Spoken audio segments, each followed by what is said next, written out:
दोस्तों आज हम लोग तीसरे चैप्टर का जो है हम थोड़ा सा इसको लॉन्ग में पढ़ेंगे, इसके डिटेल्स में पढ़ेंगे, परिभाषा के साथ पढ़ेंगे और फॉर्मूला क्या कहाँ यूज है और इसका परिभाषा क्या है। जैसे कि हमारा है वैद्युत विभवांतर। वैद्युत विभवांतर क्या होता है? किसी आवेश को अनंत से किसी वैद्युत क्षेत्र में लाने में किया गया कार्य हमारा क्या कहलाता है? वैद्युत विभव कहलाता है। और किसी आवेश को एक क्षेत्र वैद्युत क्षेत्र में एक बिंदु से दूसरे बिंदु तक ले जाते हैं तो उसको हम वैद्युत विभवांतर कहते हैं। इसके लिए फॉर्मूला होता है एक बिंदु से दूसरे बिंदु तक ले जाता है, इसको अनंत से लाते हैं।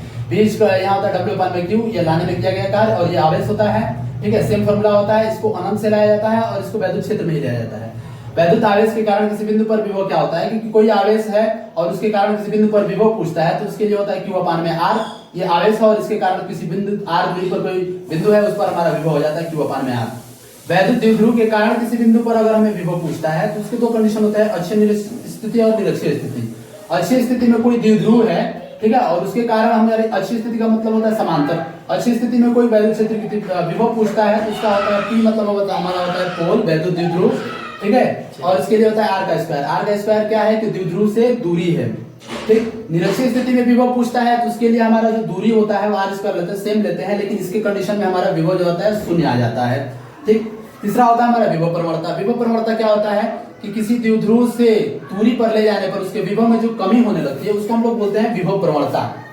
इसका फॉर्मूला होता है हमारा dV/dr, यानी कि विभव में होने दूरी के अनुसार विभव में होने वाली कमी, उसी को बोलते हैं विभव प्रवणता, V/r। तीसरा है हमारा वैद्युत क्षेत्र तथा विभव प्रवणता में क्या संबंध होता है? तो वैद्युत क्षेत्र विभव प्रवणता में जो हमारा संबंध होता है E=V/r होता है। यानी कि अगर हम क्या करते हैं कि द्विध्रुव से दूर ले जाते हैं तो वैद्युत क्षेत्र भी क्या होता है? घटता है और उसकी विभव प्रवणता भी घटता है, यानी एक दूसरे के अनुक्रमानुपाती होते हैं दूरी के। इसके बाद हमारा होता है दो आवेशों की वैद्युत स्थितिज ऊर्जा क्या होती है? कि किसी दो आवेश हैं उसको अनंत से समीप लाया जाता है, तो समीप लाने में जो कार्य करना पड़ता है उसी कार्य को हम लोग वैद्युत स्थितिज ऊर्जा बोलते हैं। और U बराबर होता है हमारा, ये होता है पहले आवेश का मान, दूसरे आवेश का मान और उनके बीच की दूरी होती है।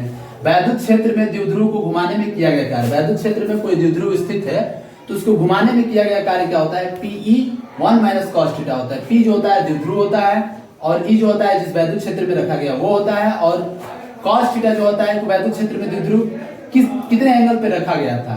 द्विध्रुव की स्थितिज ऊर्जा क्या होती है? कि द्विध्रुव की स्थितिज ऊर्जा होती है अनंत से उसको द्विध्रुव को वैद्युत क्षेत्र में जो लाते हैं, लाने में जो कार्य करते हैं उसी को हम लोग द्विध्रुव की स्थितिज ऊर्जा कहते हैं। और ये U बराबर होता है 1 - Pe cos θ, जहां ये हमारा वैद्युत द्विध्रुव है जिसको P = 2qL होता है, और E जो होता है हमारा वैद्युत क्षेत्र होता है, और cos θ जो होता है उससे वैद्युत क्षेत्र से उसकी एंगल होता है।